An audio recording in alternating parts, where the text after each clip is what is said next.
Hello, I am Glenn W. Hunter, and again, I am with James Woods, Dat Yoga Dude. And what we're doing is Feel Free to Feel Free podcast. So we're back at it with information to share about wellness and a whole bunch of ways to slice and dice that. So, James, you're the brains of this operation. What are we going to talk about today? It is James Woods, aka That Yoga Dude with Feel Free to Feel Free. And today we're talking about something I struggled with for a long time.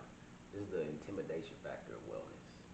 I know a lot of people, including myself, who maybe step into or step by or walk by a yoga studio or hear somebody meditating or hear someone eating well or trying to practice a different way of living as well for them. And it sounds all good, but it's that intimidation barrier to cross to actually practice those wellness and those social emotional learning things that we really know we need to do, but sometimes can look scary. So we're just talking about ways to deal with the intimidation factor that comes with wellness sometimes, because change is not easy, but it's necessary.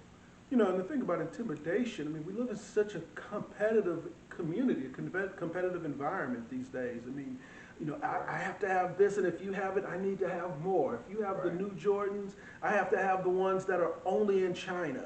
Right. You know, and, you know, we can talk about healthy competition, but sometimes it does go to an extreme and becomes debilitating.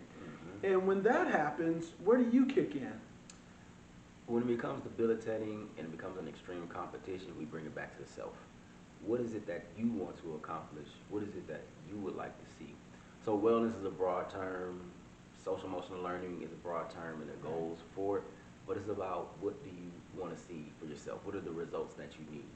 Now, the Shanghai 5 super duper Jordan shoes that are out there are special and cool for somebody who wear those, but you might need some K-Swisses, and you might need some Adidas or whatever that are perfect for your shoe and what you want to achieve and what you want to do.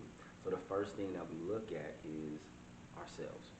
We do a in-depth questionnaire of what is it that we need, where are we at, what are we afraid of, what are we holding on to, what do we need to let go of.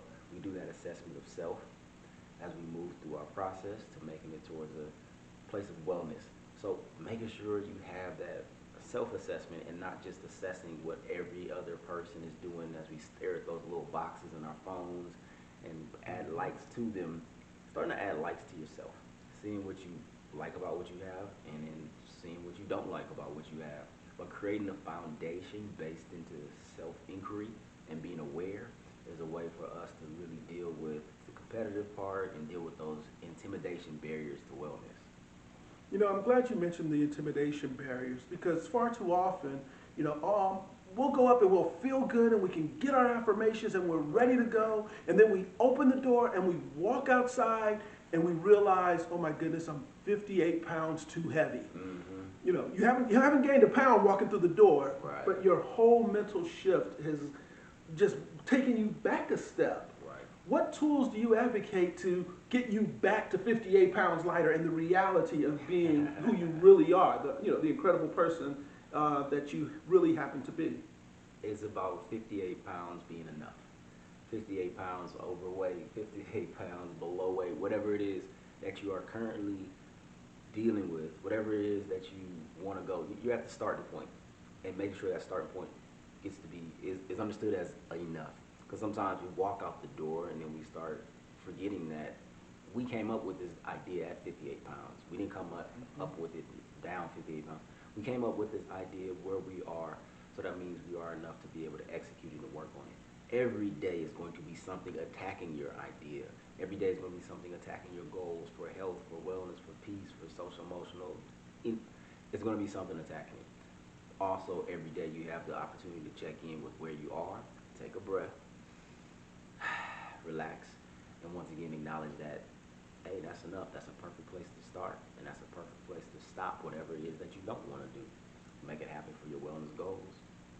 You know, and again, piggybacking on the last comment, you know, taking that breath, taking a step back, you know, again, sounds good, it sounds easy.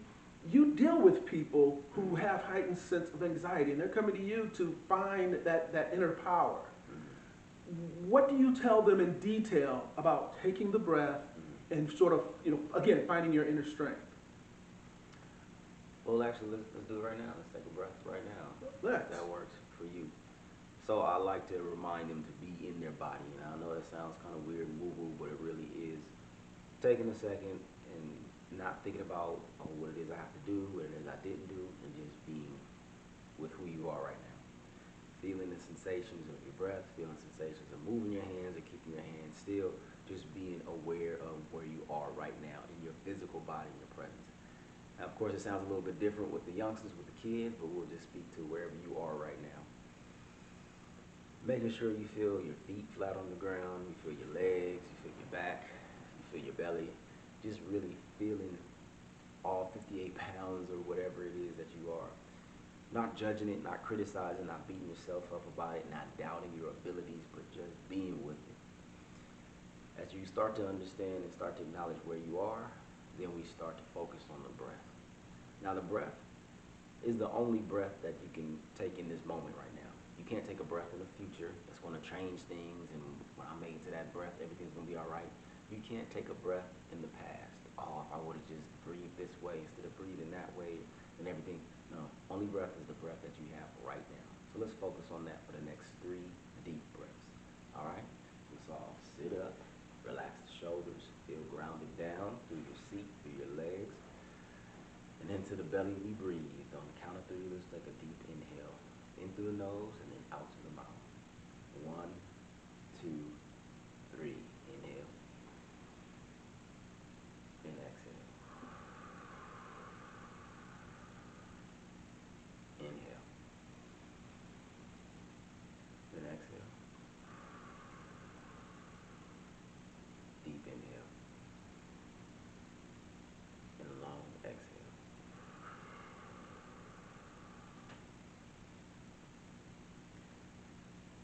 Creating that foundation.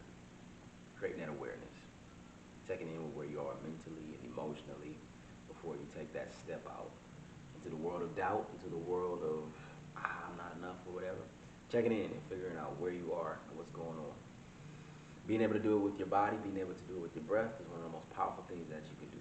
Having a daily practice of focused breathing can help you when those challenges come up of I'm 58 or I'm whatever comes up in your mind. Checking in, getting real with yourself. And making sure you add that breathing into your daily practice and some movement as well. We got a whole bunch of other tools we can get into, but I know we're running out of time. I definitely want to give you that one real quick. So even in the interest of time, I want to make sure that we still make that bridge, not just from the wellness. The breathing is so essential, and I'm glad that not only that you advocated, but you demonstrated so clearly. But the thing that I think we have to make sure of is that wellness component, but not just from the body, but also mentally and particularly social emotionally. I mean, SEL is all the rage now, and there's a lot of influences on our behavior and on our wellness, from obviously pandemics in this season to still obesity, people overeating, and then you get back to again self-awareness. So let's stay on SEL just a little bit as we come in for our landing. Some of the challenges that people, particularly our young people, are enduring is that they feel there's so much attention and pressure on them that they're unable to perform even routine tasks. I'm not going to be enough, to go back to what we were talking about a few minutes ago. What do you recommend at a very high level, because obviously you have to dig in a bit to get to the individual, but at a high level, what tools do you suggest to help young people manage their social emotional trauma and just feel better about them as people as they interact with the outside world? Very good question. Adding social emotional learning and wellness into the curriculum, and not just the school curriculum, but the curriculum of daily life. When you wake up in the morning, what is it that you're doing to start your day off with something positive, with something that's going to help you with your wellness, instead of waking up and picking up the phone? In the middle of your day, when the energy starts to get lower, how are you reinvigorating yourself? How are you helping yourself to maintain mentally strong after you spend a day studying or you spend a day at work? At the end of the day, how can you seal off your day with something that's going to wake you up the next morning and make you feel like you have some goals and you have some purpose in this world? So creating that stability, creating a routine, creating a curriculum of care and core concerns to help them to really establish a center and a foundation for who they are based in wellness, based in social emotional learning.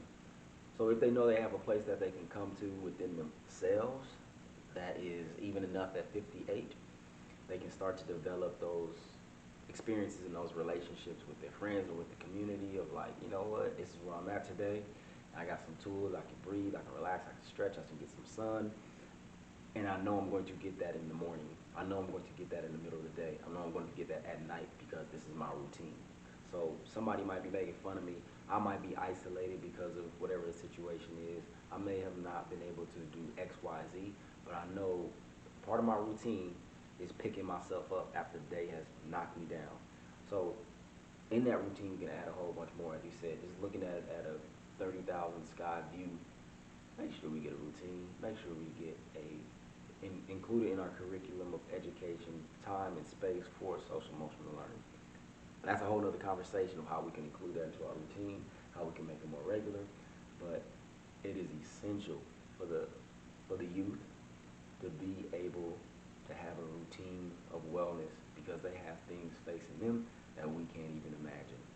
And as for us old folks, it's being able to have a routine because the shifts and the changes that are here and the shifts and the changes that we go through with the world being so fast, we need something to hold on to that's going to help us to mentally and physically and emotionally and socially be well and collected as we continue to move at this bullet train pace of life that we live in now with so many ups and downs. So build yourself a routine and have a routine built for the ones that you love and you care for and you want to share these practices with. I think that is a great place to wrap up. Put a pin in it. Find the routine. Connect with people who are going to invigorate you, who are going to help you achieve what your individual, your singular goals are. And then do the same, reciprocate. I hold James accountable, he holds me accountable. I think those are just simple steps, but they're very powerful in terms of the results they'll drive just for your mental wellness.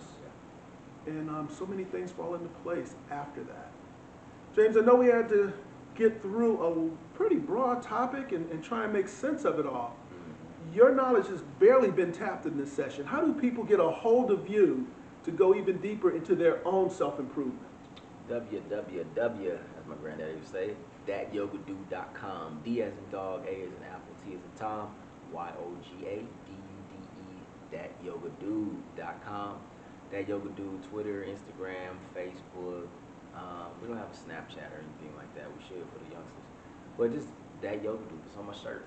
I got a tattoo. I'm just joking. No tattoos yet, but Dat Yoga Dude, you can find us wherever Dat Yoga Dudes are purchased. So for the big picture, that's how you find him. Smaller. Got anything coming up for the public right now? Any public appearances on the horizon? Yes, we coming right to your home. We coming to your computer screen, your telephone, October 23rd. Million Man Meditation. Million Man Meditation. This is our 5th annual event, Million Man Meditation, where we collect other African American men who want to share with the world that, hey, we are doing this work and we're doing it at a high level. And we want to include it in your lives because we know the impact it has had on our own lives. So you can go to Million Man Meditation, our Facebook page. You can go to Dat Yoga Dude page and get the information about it. Or you can log in and we're going to be having some yoga. We're going to have some nutrition, some Tai Chi. We're going to have some motivation, elevation, and really dig into this whole wellness and social emotional learning thing for you and those that you love. So check us out, October 23rd, the 5th annual Million Man Meditation on your screen, bringing it live to your home. That's how you get better. That's where the improvement starts. Taking a step that's going to improve you individually. I want to say thank you for your time, for your attention. And again, thank you to Dat Yoga Dude, James Woods. Right. Tell your friends about him. And as always, feel free to feel free, and namaste.